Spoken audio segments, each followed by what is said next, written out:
සාකච්ඡා කරන්නේ 2023 ඕලෙවල්ස් විද්‍යා පේපර් එකේ 5 වෙනි රචනා ප්‍රශ්නය. ඒ කියන්නේ සෙකන්ඩ් පේපර් එකේ B පාර්ට් එකේ පළවෙනි ප්‍රශ්නය. ඒ ප්‍රශ්නේ කොටස් තුනකින් සමන්විතයි ABC කියලා මුලින්ම අපි ඒ පාර්ට් එක තමයි බලන්නේ. ඒ පාර්ට් එකේ තියෙන්නේ ද්විත සංසරණය ගැන ප්‍රශ්න ටිකක් අහලා දෙනවා. රූපයක් දීලා දෙනවා ඔයගොල්ලන්ට මේ මම දීලා තියෙන අගලිය සම්පූර්ණ කරපු රූපය ඔයගොල්ලන්ට මෙතන ABCD ඊට පස්සේ අපෝ ටිකක් තාන්න දීලා තියෙනවා. මුලින් අපි ප්‍රශ්න වලට යන්න කලින් මේ රූපේ විස්තර කරන්නේ. මුලින්ම ද්විත සංසරණය කියන්නේ මොකක්ද? ද්විත සංසරණය කියලා කියන්නේ අවයව වලින් එක්පාරක් රුධිරය ගමන් කරනකොට හෘදය හරහා රුධිරය දෙපාරක් ගමන් කරනවා කියන එක. ඕක ධර්මම ක්ලියර් කරගන්න එපා. මොකද මේක මම ඉස්සර කාට පස්සේ ඔයගලන්ට ඔටෝම ක්ලියර් වෙනවා මේක. මුලින් අපි අවයවයෙන් පටන් ගමු. අවයවය කියන එකෙන් අවයවයේ තුල තියෙන ලේ. අවයව තුල තියෙන දේ ධර්ම අවයව කරන මගේ අත මම මෙහෙම කරන්නේ මගේ අත. විශේෂ ශක්තියක් පාවිච්චි කරනවා. ඒකට ඒවට දාලා ඔක්සිජන් උත් මෙතන තියෙනවා. ඒකට ඒවා භාවිත කරාට පස්සේ මෙතන ලේ වල තියෙන ඔක්සිජන් නැති රුධිරය. ඔක්සිජන් නැති රුධිරය මෙහෙම උඩට ඇවිල්ලා දකුණු කර්ණිකාව වෙත දානවා. අවයව වල තියෙන ඔක්සිජන් නැති රුධිරය අරන් ඇවිල්ලා දානවා දකුණු කර්ණිකාව වෙත. දකුණු කර්ණිකාව වෙත දාද්දී දකුණු කර්ණිකාව උඩින් සහ පැත්තෙන් නාල දෙකක් සම්බන්ධ වෙනවා. නාල දෙකක් සම්බන්ධ වෙනවා. ඕගොල්ලන්ගේ පේපර් එකට අදාළව මෙතන දීලා තියෙන එක නාලයයි P කියලා එක නාලයයි දීලා තියෙන්නේ. හැබැයි වැදගත් ප්‍රශ්නයකින් අහනවා එතන නාල දෙකක් තියෙනවා. ඒ නාල දෙක මොකක්ද? මෙතන මේ නාල දෙක ගත්තහම මේ නාල දෙක උඩින් සම්බන්ධ වෙන එකට කියන්නේ උත්තර මහා ශිරාව. පැත්තෙන් සම්බන්ධ වෙන එකට කියන්නේ අදර මහා ශිරාව කියලා. උඩින් සම්බන්ධ වෙන උත්තර මහා ශිරාව, පැත්තෙන් සම්බන්ධ වෙන එක අදර මහා ශිරාව. එතකොට ඒවා දැන් වෙනවා දකුණු කර්ණිකාවට. ඒ කියන්නේ මේ ඔක්සිජන් නැති ලේ ටික එනවා දකුණු කර්ණිකාවට. දකුණු කර්ණිකාවේ දැන් මේවා ටික පෙරෙනවා දකුණු කෝෂිකාවට. දකුණු කර්ණිකාවෙන් මේ ටික පෙරෙනවා දකුණු කෝෂිකාවට. ඒ පෙරෙන්නේ ත්‍රිතුණ්ඩ කපාටේ මගින්. හරිද? කපාට දෙකක් වෙනවානේ. මේ අංක 1 සහ අංක 2 කියන්නේ කපාට දෙක. ඔයිට අමතරව තව තියෙනවා අඩසඳ කපාට කියලා. ඒවා පසුබිම. මෙතන තියෙන ත්‍රිතුණ්ඩ කපාටයෙන් තමයි දකුණු කර්ණිකාවේ තියෙන ඔක්සිජන් අඩු රුධිරය ටික දකුණු කෝෂිකාවට පෙරෙන්නේ. ඊට පස්සේ ඔක්සිජන් අඩු රුධිරය මේ අංක 4 කියන නාලයේ දිගේ යනවා පෙරහැලි වලට. මොකද ඔක්සිජන් වලින් පුරව ගන්න. පෙරහැලි වලින් තමයි ඔක්සිජන් වලින් පුරව ගන්න. හතරවෙනි නාලයට අපි කියන්නේ පුප්පුෂීය ධමනිය. පුප්පුෂීය ධමනිය. හරි මේ පුප්පුෂීය ධමනිය වගේ දකුණු කෝෂිකාවේ තියෙන ඔක්සිජන් අඩු ලේ ටික පෙරහැලි වලට අරන් යනවා. ඊට පස්සේ පෙරහැලි වලින් ඔක්සිජන් දා ගන්නවා. දැන් ඔක්සිජන් පෝෂිත රුධිරය නැත්නම් ඔක්සිජන් යුක්ත රුධිරය නැත්නම් ඔක්සිජන් තියෙන රුධිරය ටික ගේනවා වම් කර්ණිකාවට. වම් කර්ණිකාවට ගේන්නේ පුප්පුෂීය ශිරාව මගින්. පුප්පුෂීය ශිරාව මගින්. ඊට පස්සේ දැන් මෙතන තියෙනවා ඔක්සිජන් පිරිණු ලේ ටික. ඒ ටික දානවා වම් කෝෂිකාවට. වම් කෝෂිකාවට. වම් කෝෂිකාවට මේ ටික ඔක්කොම පෙරෙන්නේ කලින් එකේ ත්‍රිතුණ්ඩ කපාටයෙන් වගේ මෙතන ද්විතුණ්ඩ කපාටයෙන්. මෙතන අපිට මේ කපාට දෙක මාරු වෙනවා නම් හොඳටම පැහැදිලි කරගන්න ලේසි විදිහ තමයි වම කියලා ලියද්දී අකුරු 2යි දකුණු කියලා ලියද්දී අකුරු 3යි. අකුරු 3 තියෙන පැත්තේ ත්‍රිතුණ්ඩ කපාටේ අකුරු 2 තියෙන පැත්තේ ද්විතුණ්ඩ කපාටේ. එහෙම. දැන් මෙතන තියෙන ඔක්සිජන් පිරිණු රුධිරය. මේ ඔක්සිජන් පිරිණු රුධිරය ටික අපි කොහෙටද යවන්න ඕනේ ඊළඟට? අපේ අවයවවලට. මොකද අපි ඒ භාවිත කරනවා. ඒ ටික ඔක්කොම යවනවා මහා ධමනිය හරහා අවයවවලට. දැන් බලන්න මෙතනින් මෙතනට අපි එකපාරයි තාම ආවේ. දැන් මේ සම්පූර්ණ කැලේ හෘදයනේ. මේ සම්පූර්ණ කැලේ හෘදය මෙතන පේනහැල මෙතන අවයවය. එතකොට මෙතනට තාම අපි එක විදිහ මෙතන එක වටයක් ගියා විතරනේ. අපේ වුණාට අපි හાર્ට් එකේ නැත්නම් හදවතේ අපි වට දෙකක් කියලා දිනවනේ. මුලින් මෙතනින් ඇවිල්ලා එකක් මෙහෙම ගියා. ආයෙ මෙතනින් ඇවිල්ලා එකක් මෙහෙම ගියා. ඒකට තමයි අපි ද්විත සංසරණය කියලා කියන්නේ. ඔයගොල්ලෝ බලන්න පළවෙනි ප්‍රශ්නේ මහා තියෙන්නේ මිනිසාගේ රුධිර සංසරණය ද්විත සංසරණයක් ලෙස හඳුන්වන්නේ ඇයි කියලා. ඔයගොල්ලෝ ලියන්න ඕනකොට දේහයේ අවයව හරහා රුධිරය එක්වතාවක් ගමන් කරන අතරතුරදී හෘදය හරහා රුධිරය දෙවතාවක් ගමන් කරයි කියන එක. ඔක තමයි ලියන්න ඕන උත්තරේ. ඊට පස්සේ දෙවෙනි ප්‍රශ්නේ. දැන් ප්‍රශ්න වලට යන්න අපි රූපසටහන පැහැදිලි කරගත්තා. මේ ඔක්කොම නම් කරන්න කියලාවත් එහෙම මුහුත් නැහැ. මේ වගේ චූටි චූටි දේවල් ටිකක් කරලා අහලා තියෙනවා ඔයගොල්ලන්ගේ. ඊට පස්සේ තමයි දෙවෙනි ප්‍රශ්නේ. P මගින් නාල දෙකක් නිරූපණය වේ. ඒවායින් ශරීරයේ අතර කොටස් වලින් රුධිරය ගෙනු ලබන නාලය කුමක්ද?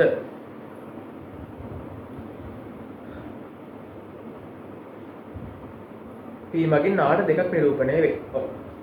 එතකොට දැන් ඔයගොල්ලෝ මෙතන දන්නවනේ මේ දැන් මේ නාල දෙකෙන් අතර කොටස් වලින් ගෙනු ලබන නාල මොකක්ද කියලා බලන්න. දැන් ඔයගොල්ලන්ට මම කිව්වා උත්තර මහා ශිරාව අග්‍ර මහා ශිරාව කියලා දෙකක් තියෙනවා.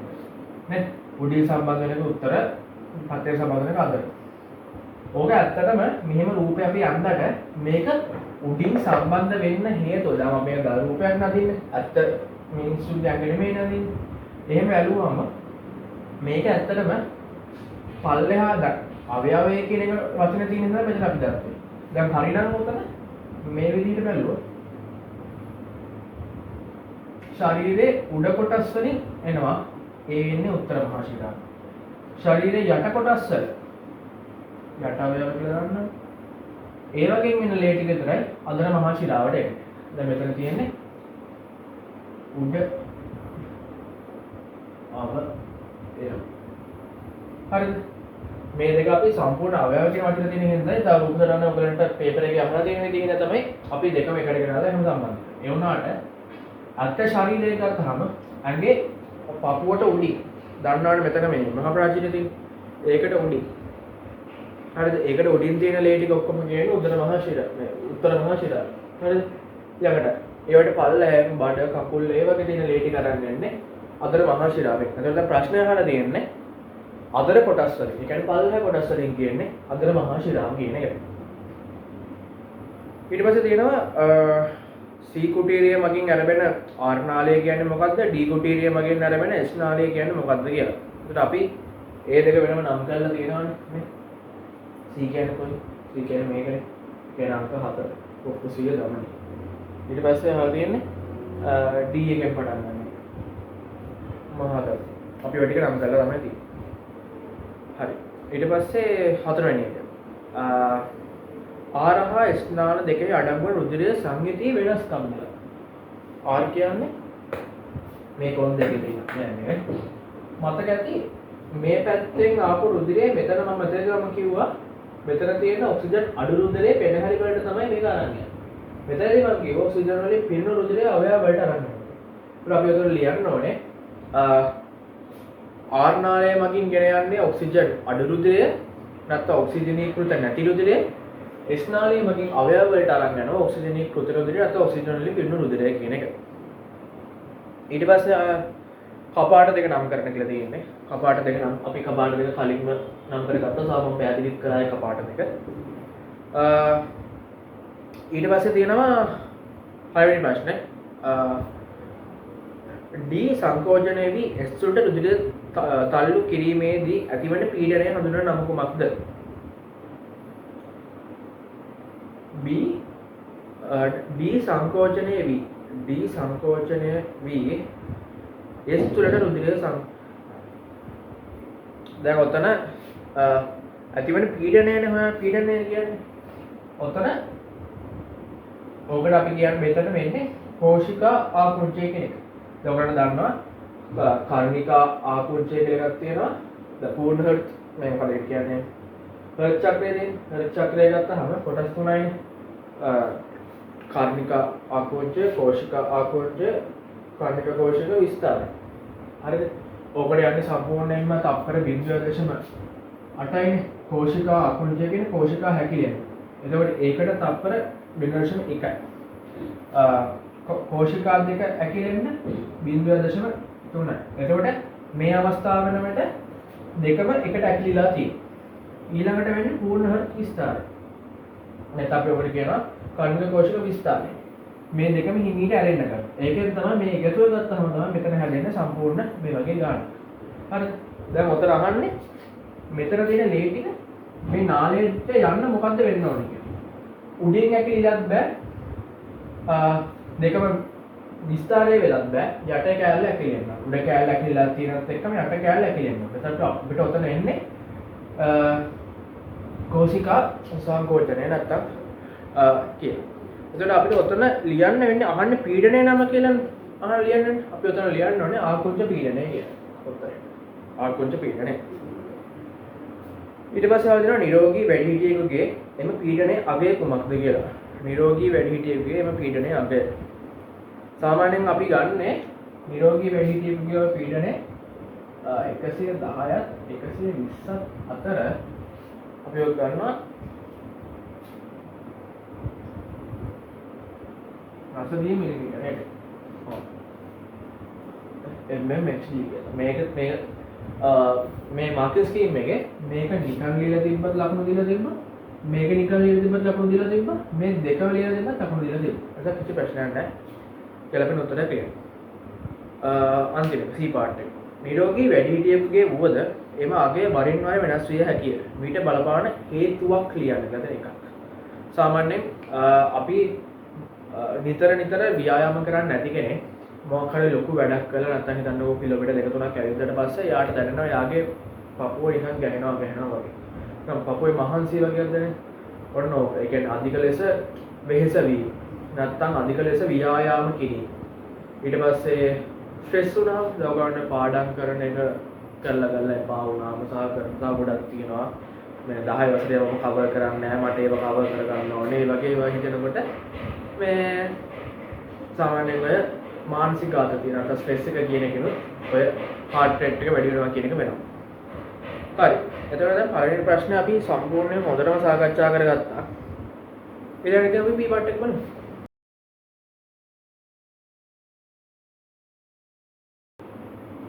B part එකේ තියෙන්නේ මේ මානව දේහයේ තියෙන පේශි ගැන. එතකොට පේශි ආකාර තුනක් තියෙනවා කියලා තියෙනවා. ඉන්න එක ආකාරයක් තමයි සිනිඳු පේශි කියලා තියෙන්නේ. එතකොට ඒ වගේ වෙන ප්‍රශ්න අහලා තියෙනවා. සිනිඳු පේශි පටක එක් ආකාරයක් වේගලා තියෙනවා. ඊට පස්සේ අහලා තියෙනවා මේ අනෙක් ප්‍රධාන පේශි වර්ග දෙක මොනවද කියලා. අනෙක් පේශි දෙක. ගන්න හැමෝම සිනිඳු පේශි, කංකාල පේශි, හර්ට් පේශි. ඔය වර්ග දෙක තමයි තියෙන්නේ. එතකොට උතන සිනිඳු පේශි තියෙනකොට ඔයගොල්ලෝ කංකාල පේශි සහ හර්ට් පේශි වල උත්තර ලියන්න ඕනේ. ඊළඟට තියෙනවා බහුසෛලික නෂ්ටි දරන පේශි වර්ගය කොමක්ද කියලා.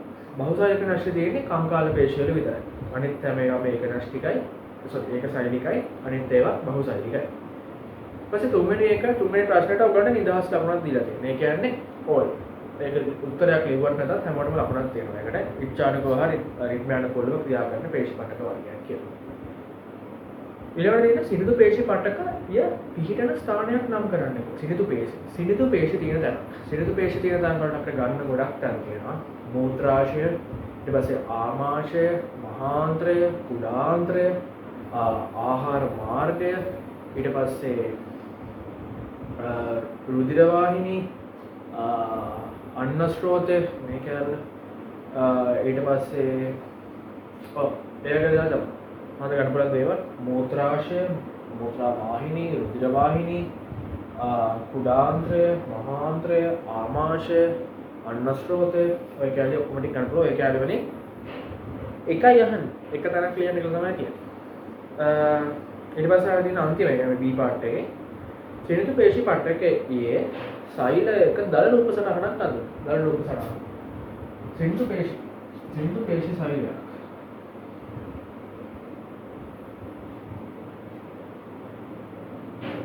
මෙන්න මේ ආකාරයෙන් සිනිඳු පේශි සෛලයක් තියෙනවා. සිනිඳු පේශි සෛලය මෙන්න මේ ආකාරය. ඒ වගේම මේකේ ඒක නෂ්ටිකයි. බහුසෛලික නෙවෙයි. මෙතන මේකේ මධ්‍ය නෂ්ටි සටහන ගන්න ඕනේ. මෙහෙම ඇදලා. ඕකට වෙනම ලකුණක් දීලා තියෙනවා. ඕකට වෙනම ලකුණක් දාලා. දැන් මේ මෙතන ලකුණු දීලා තියෙන්නේ මේ හැඩයට ලකුණ සහ මේ නෂ්ටියේ මැද්දේ ලකුණු කරන ලකුණ. මේක මේ කොනේ මාක් කරලා මෙහෙම තිබ්බලා බෑ වැරදි. මැද්දේ ලකුණු කරලා තියෙනවා. ඕක තමයි දල රූප සටහන. ඕනනම් ඕක මේකලා ඕගොල්ලෝ මාක් කරත් කමක් නැහැ. මෙහෙම ඊතරයක් දාලා මේකට නෂ්ටි කියලා ලියවට කමක් නැහැ. ප්‍රශ්නයක් නැහැ. හරි. ඊළඟට C part එක බලමු.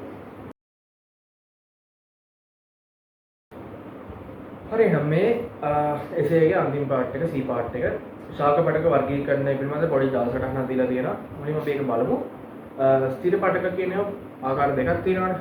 එකක් තමයි සරල ස්ථිර පටක, අනිත් එක සංකීර්ණ ස්ථිර පටක. එතකොට සරල ස්ථිර පටක නම් කරලා තිබ්බට එහා පැත්තේ A එක විදිහට තියෙන්නේ සංකීර්ණ ස්ථිර පටක. සංකීර්ණ ඉර පටක. එතකොට ඊට පස්සේ සරල ස්ථිර පටක කියනවා. සරල ස්ථිර පටක ආකාර තුනක් තියෙනවා. මෘදුස්තර, දෘಢස්තර, ස්ථූලකෝණාස්තර කියලා. ඔතන බලන්න මෘදුස්තරයි ස්ථූලකෝණාස්තරයි දීලා තියෙනවා. ඔතන මිස්සලා තියෙන්නේ දෘಢස්තර කියන එක.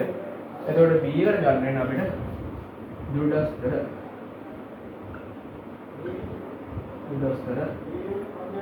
පටකය කියන එක තමයි ගන්න වෙන්නේ. ඊට පස්සේ අහදින ශාක දේහක බහුලව දකින්න පුළුවන් පටක ආකාරය මොකක්ද කියලා. ඒක තමයි මෘදුස්තර පටකය. ඒ වගේම අන්තිම ප්‍රශ්නේ මේ එසේගේ අහලා තියෙන්නේ ස්ථූලකෝණාස්තර පටකයේ කාර්යයක් මොකක්ද කියලා. එකයි ලියන්න කියලා තියෙන්නේ. කාර්යයන් දෙකක් තියෙනවා. එකක් ශාකයට සම්දානය සැපීම නැත්නම් ප්‍රභා සංශ්ලේෂණය. ඕකෙන් දෙකෙන් එකක් ලියන්න. ඒතකොට ලකුණු 20ක් හම්බෙනවා මේ එසේකට ඔයගලන්ට. මම කියනවා ඔයගලන් මේ එසේකට ලකුණු 17ක් ගන්න ඕනේ අවමේ. 17ක් ගන්න ඕනේ අවමේ. 17ට වඩා අඩුවයි ඉන්නවා නම් මේ එසේක ආයෙම කරන්න. මේ එසේක ආයෙම කරන්න. ආයෙම කරලා මාකින් බලන්න නැත්නම් වීඩියෝ එක බලන්න. මොකද මාකින් එක බැලුවම ඔයගලන්ට පිළිවෙලට දීලා දෙනවා හරියට ලකුණු ගන්න පුළුවන් ආකාරය. ගොඩක් තැන්වල හැම ප්‍රශ්නකටම වගේ එක ලකුණ තමයි වෙන් වෙලා තියෙන්නේ. අර මේ සින්දු පේශී පටකේ ඇඳලා ඒකේ නම් කරන්න තිබ්බ එක විතරයි ලකුණු දෙකක් වෙන් වෙලා තියෙන්නේ. එකක් හැඩයට එක ලකුණයි, නැස්ටිට එක ලකුණයි. මම ඒක ඒ වෙලාවට කිව්වා. මේ අනිත් හැම තැනකටම එක ලකුණ තමයි එක උත්තරයකට එක ලකුණ ගන්න තමයි වෙන් වෙලා තියෙන්නේ. හරි. මේ පේපර් එකේ ස්ට්‍රක්චර්ඩ් MCQs අනිත් essay ටිකත් ඩිස්කස් කරලා දාලා තියෙනවා. මම ඒ ප්ලේලිස්ට් වල ලින්ක්ස් දාලා දෙනවා පළවෙනි ඩිස්ක්‍රිප්ෂන් එකේ. ඒ වගේම 2022 පේපර් එකක් තියෙනවා, 24 පේපර් එකක් තියෙනවා. ඔයගොල්ලන්ට අවශ්‍ය නම් ඒවා බලන්න සහ ඔයගොල්ලන්ගේ යාළුවන්ට ඕන නම් ඒවා ෂෙයා කරන්න. ප්ලේලිස්ට් වෙනම හදලා තියෙනවා. channel එකට ගියාම courses කොටේ තියෙනවා. හරි එහෙනම් ඊළඟ වීඩියෝ එකත් එක්ක හම්බෙමු. හැමෝම හොඳට වැඩ ටික කරගෙන යන්න. හැමෝටම ජය වේවා. එහෙනම් මම ගිහින් එන්න. හැමෝටම ජය වේවා.